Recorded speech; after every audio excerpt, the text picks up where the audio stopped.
So, good afternoon, everyone. So, I'm the facilitator for today. So, our topic is Me and My Heart, Part 1. Next slide. So, ayan. How will you handle your heart toward those who impose so much on you? Can you handle abundance and as well as adversity? This lesson would help us to see how the challenges of life build our character to become the person God wants us to be. God really takes any of us directly from point A to point B in the most direct and efficient route. Life is filled with purposeful and planned detours because God is interested in developing our character and fulfilling our dream. Our destination is not only God's are prepared for that destination. We look at the life of Joseph and we've seen that God took his life on a major detour before placing him in his dream job. Before God could ask Joseph me, he had to make Joseph into a usable man. That God used a zigzag pattern in Joseph's life with both servitude and imprisonment. Nevertheless, Joseph's character and faithfulness never diminish. Big idea of my heart is when you have been beat up, forgotten, abandoned in prison, and you've come through it all and found great success and your dreams fulfilled. So, next slide. Pagkasamahin ko na lang yung explanation ko. So, the dilemma Joseph was rejected by his brothers, sold into slavery by Midianites, falsely accused by Potiphar's wife, unjustly imprisoned by Potiphar, forgotten by the chief cupbearer, and now at last Joseph is one with all the power and authority. Finally, he is the one in control. So, in this topic, emphasize that our destination is to our God. If we are going to look to Joseph's life and character, God took his life on a major detour before placing him in his dream job.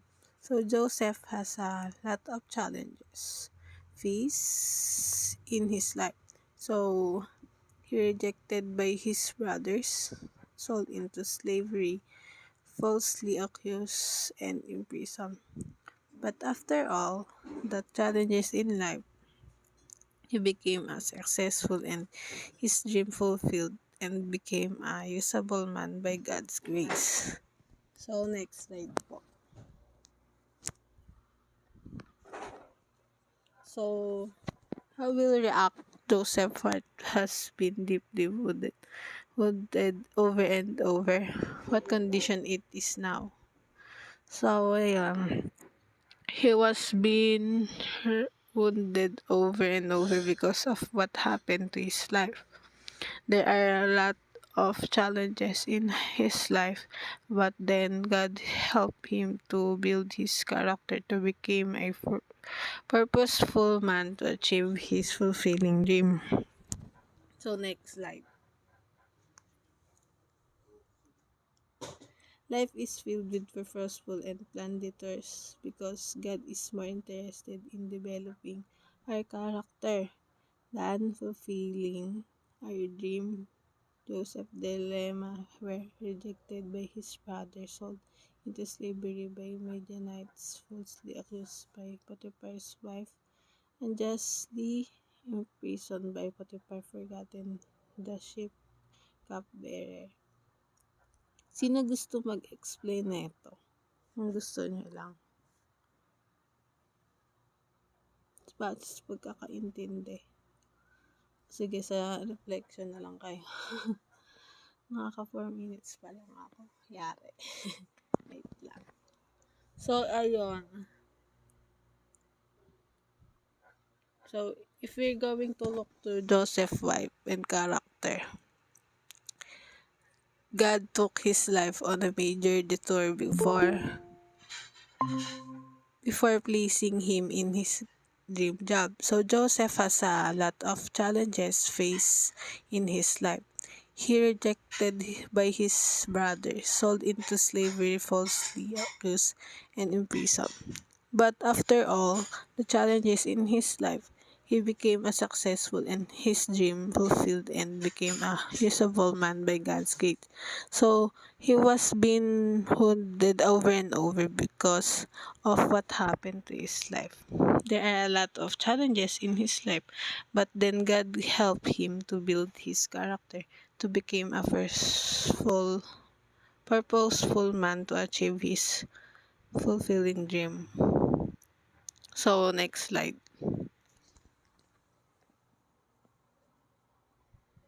Like, yung isa po, bebe.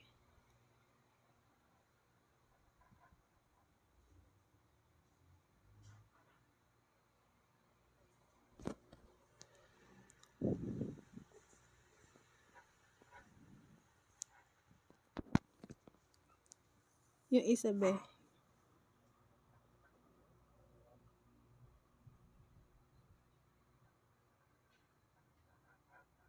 Ay, ba't wala to? Sorry.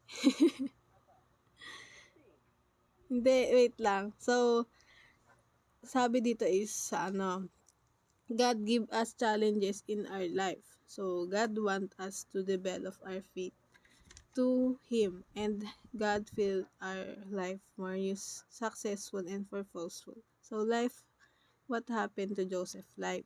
So, in the reflection, sino pwedeng magsagot? Why is it important to aware of your overall attitude about life?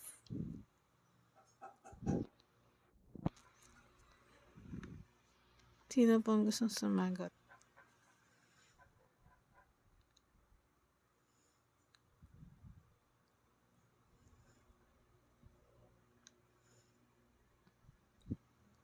Sagot kayo, guys. O, sagutan na lang natin. Sige. Okay na to. Kaso 7 minutes pa lang. So, ayun. Wait lang. Ulitin ko na lang. So, in this topic, guys, emphasize that our destination is to our God. If we are going to look to Joseph's life and character, God took his life on a major detour before placing him in his dream job. So God give us challenges in our life. So and also God want us to develop our faith to Him. And God filled our life more successful and purposeful life what happened to Joseph life. So, in reflection, sagutan na lang natin. Tapos ipasa na lang kay ma'am. Ayun, okay na yun guys. Thank you. Hindi, ayun sumagot. Sige kuya, sagutan mo yung number one. Sagutan mo yung number one. Why is important to aware of your overall attitude about life? Sige kuya Carlo. Sharing lang po.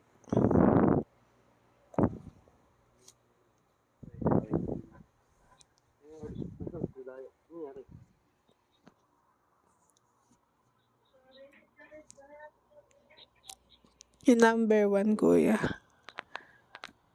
Siguro sa buhay, siguro kailangan natin maging aware sa mga nangyayari sa paligid Mm. natin. Kung ano man yung mga nakikita natin ugali ng tao, sana huwag na lang natin siguro i-ano sa buhay natin na Oo. masyado i-apekto sa buhay natin. Oo. Iwalay natin yung ginagawa natin sa buhay natin sa ibang sa buhay nila. Oo. Kumbaga, huwag na masyadong tumingin sa buhay ng iba.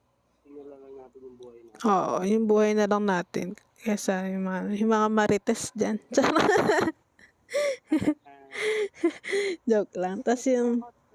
sige, sige. Go. How do you understand this statement? God is more interested in developing our character than fulfilling our dream. Everlyn.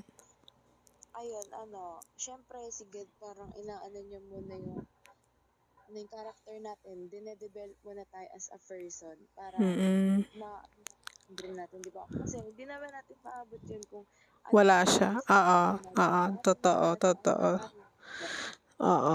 Sa kada ano natin, dapat meron tayong God. Lagi lang magdadasal kahit anong mangyari sa buhay.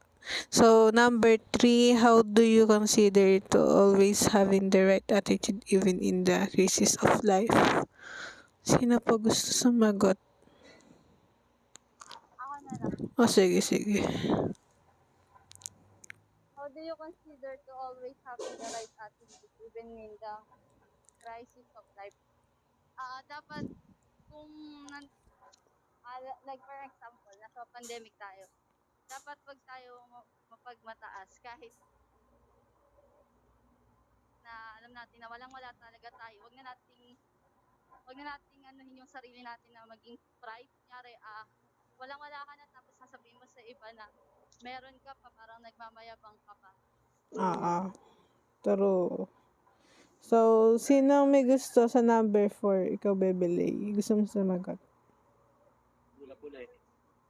Eto, sa number 4, what current situation you go through now that might challenge you to respond with right attitude? Siyempre, lahat naman tayo is nagkakaroon ng tao na hindi natin, yung may misunderstanding, gano'n. Lalo na pag, naaabuso na yung, Oo. parang hindi naman kabaitan, pero di ba yung laging Yung ikaw ang gusto mo paulit-ulit na lagi lang.